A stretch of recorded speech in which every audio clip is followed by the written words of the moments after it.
今天又在家烤串了，咱不知道这玩意儿谁研究的，但给我们家人整够呛。要是半个月没吃，哎呀，浑身不得劲儿啊！你说年关将至，万事忙，全国人民都在那琢磨年夜饭和囤年货呢，唯独我们家人啊，睁眼就开始琢磨什么时候能给那半只羊吃了呢？烤羊串吧，不用腌，就是糖盐孜然芝麻辣椒面干就行。完早上拿点肘子换的红柳签子，不知道是不是心理作用啊？我觉得这玩意儿和铁签烤出来不是一个味儿。然后拿羊腿熬了一锅鱼羊鲜，今天不冷，我们就端外面喝了。我跟你说，这大雪地里来一碗冒热气的羊汤，再撒点葱花胡椒面，这种快乐绝对是东北独有的，而且是冬季限定。我们平时在家吃就是带骨羊排和羊肉串，今天我姐来了，特意给她买了一卷腰子，这大腰子烤焦点，烤的梗梗啾啾的，再撒点白糖。咱不吹不黑啊，我感觉没有任何一个女生能拒绝这串大腰子。完要过年，我姐也开始臭美了，染了个头，做了个美甲，还在德物买了个小金手链。我姐还挺会挑，这小金虎戴上真挺好看，再系个红绳，这太适合新年了。而且最近新年活动老打折，她也没花多少钱，链接放评论区了。过年了，看看有没有合适的小手链，新年走走鸿运呢。但是我感觉她这个指甲应该是做早了，我看她今天扒蒜子有点费劲呢。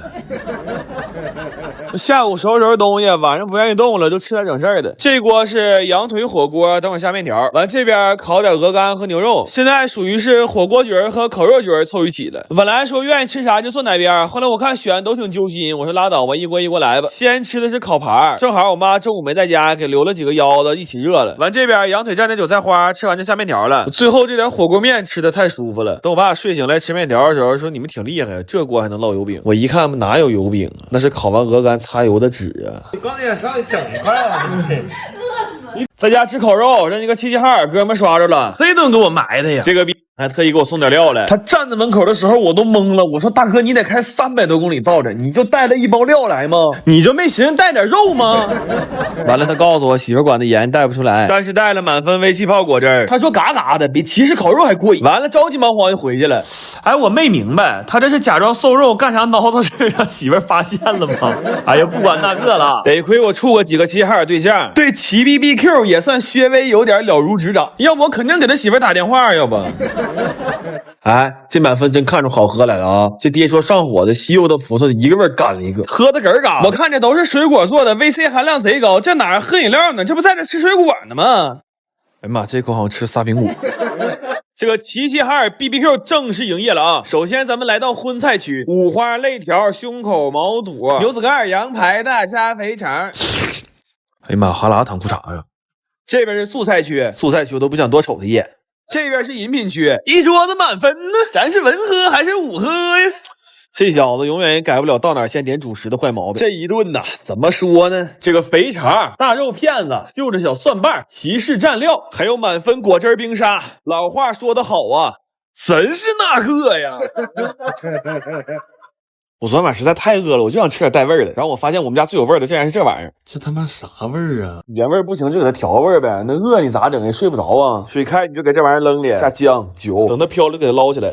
又他妈报警了，这不操！这咋？这一个手咋扒呀？呵呵哈，可也太黑了。然后你就慢慢扒去吧，拿出你等女孩化妆的耐心。那半个小时扒他妈这点玩意儿，这不够吃啊！不够吃好说，不够吃咱下料呗。我他妈不会一个手打鸡蛋呢。我这么大，我终于学会用碗了，不知道晚不晚。完，你收拾收拾锅，下蒜末和洋葱，摔点郫县豆瓣酱，这玩意儿才邪门呢，你不使劲不香。来糖、生抽、蚝油、水淀粉，完你扔那就行了。这功夫你别跟没事人似的，你把那面煮了，料包扔了，别留退路。鸡蛋、洋葱拌一下就好了。展示展示啊，上音乐。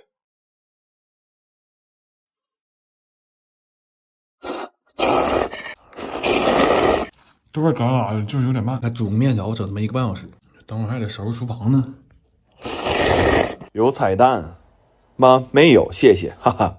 我前2天看了个讲广东碎皮烧鹅的纪录片，那油跌来的时候都给我馋完了。然后我搜了一圈，发现现在满大街只有羊，也没有烧鹅可以吃，所以我托人买了个老广的烧鹅配方，我打算试试这玩意儿在家能不能做。然后我还买了几只专门做烧鹅的黑棕鹅，但现在物流太慢了，我就寻思先抓2只东北大鹅在家试烤一下。不过我发现了，能苟到现在还没被抓的鹅，那都绝非等闲之鹅。我们换了2个屯子，跟鹅扑腾了一整天，到最后愣是1只鹅都没抓着，完了还给腰子卡坏了。后来这鹅到了，我们的腰还没好呢。但也不想等了，就开始按照配方做了。这烧鹅做一次才明白，为什么饭店能卖到600-700一只，但这整个的制作过程太复杂了，光这腌鹅的酱就得用到20多种调料。然后我发现这烧鹅和烤鸭差不多，最难的都是对温度和时间的把握。但我们这现在外面太冷了，就导致这炉子用起来温度非常不稳定。就这么烤出来的鹅，要不然就是里边没熟，要不然就是整只鹅在炉里直接烤着了。后来实在没招了，我们就把炉子搬屋里来了。在室温环境下，这个炉子上温就非常快了，大概也就用了3分钟吧，整个屋都他妈仙气飘飘了。这一下可给我们熏迷糊了，就新鲜吃点东西缓一缓。用美团外卖订了不少好吃的，这一桌子全是硬菜。最近冬日热辣硬货活动优惠可多了，创意十足的百串福袋4折才不到40块钱，海底捞的冬日欢聚套餐7折也才100多，还有咬麻龙虾、99鸭、外婆家基本都4折起。打开美团外卖搜狗送就行，点评论区也能直接参与。然后吃完饭再下鹅的时候，我们就非常谨慎了。而且我看纪录片里讲说，脆皮烧鹅最重要的灵魂是一碟酸梅酱，但是这个季节它买不到新鲜的青梅啊。后来我纠结了一下，我到底还是把我们家这个爹请出来了。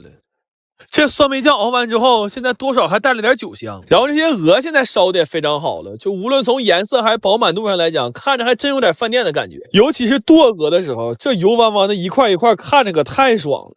我从来没敢想过，居然有一天能在家吃上一只冒着热气的脆皮烧鹅。不过就是过程不太顺利，我们吃上这顿饭的时候，其实都是第4天晚上了。然后趁热还给邻居送了几只过去。等吃完饭之后，我把这2天做失败的鹅都给剁了，主要也懒得重新烤了，就都让我炖酸菜了。我是真没想到这烧鹅炖酸菜居然能这么好吃，就是我们真的都已经吃得非常饱了，但是实在也没忍住，一人又干了一大碗米饭。后来撑的凌晨3点还没睡着呢，就夯夯坐床上打嗝啊。昨天有粉丝说简单的点赞高，今天试一下子。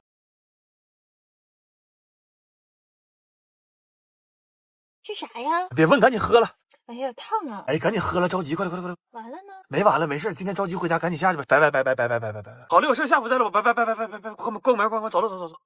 哎，这个够简单了吧？就2步，你长手就会呀。前2天有个哥们家杀猪啊，给送了一个大后丘。我本来想腌火腿，但我们家人嘴急呀，等不了那么多年。我来吧，既然就吃大串了，都给他卸他。完，我昨天100块钱收个吊炉，这炉子不出意外应该比我岁数大。我给你们看看他们串的串多实的啊！半斤1串的蜜汁梅肉，1斤1串的五花，还有1斤1串的麻排，然后还穿了好多别的串。这个全翅和鸡脖子，好多年没吃过吊炉烤的了。土豆和鹅蛋都是包上锡纸就扔最底下了。这一小盆里其实是最狠的，这个是虾仁猪心。这一锅串呀，中间打开炉子翻面的时候，那香味我就已经受不了了。我一点不撒谎，我当时都想舔地下这油了。我们吧不会烤馕，就买了几张发面饼。这饼夹串可太带劲了，还吃出点小时候放学在小摊上买串那种感觉。我爸说他小时候就站水堆上这么吃。然后屋里这些等教的吧，就说这温度不行，烤的太慢了。粉慢确实是慢点，但也有点人为因素。那你说我们仨在这看着炉子，那串熟的快的，我们还能眼睁睁看它烤糊了吗？那先吃点不也是属于没办法的事吗？供不上溜，他们自己就想招了，有拿烤箱烤的，还有拿空气炸锅干的。我家这空气炸锅是我当时趁拼多多搞活动9块9抢的。反正空气炸锅这玩意儿吧，也不分牌子，你给它拆开，恨不得里边导热构造都一样的。这玩意儿不挑样子，买个便宜的就行。链接放评论区了，赶紧薅吧。这一锅必出不少油呢，反正要过年了，油炸食品还是收敛点吧。那过年还得见人呢吗？不是。最后一锅就拿屋吃了，还配点喝的，一锅肉汤炖的酸菜血肠，还有一锅鲜虾疙瘩汤。吃饱喝足就得干活了，还有10来斤干肠没灌呢。这个工艺现在已经非常简单了，就买现成的料按配比来就行了。基本上手勤快点的就都自己在家灌了，而且在家整的肉吃的也放心呢。我们这一盆正好是20斤，晾个6、7天就能吃了，到时候看看能剩多少斤。反正这么一折腾吧，我们也有点饿了。临了10点多又烤了一炉，我当时就寻思呀，这哪个邻居家窗户要是漏点风，妈这回得遭点罪呀。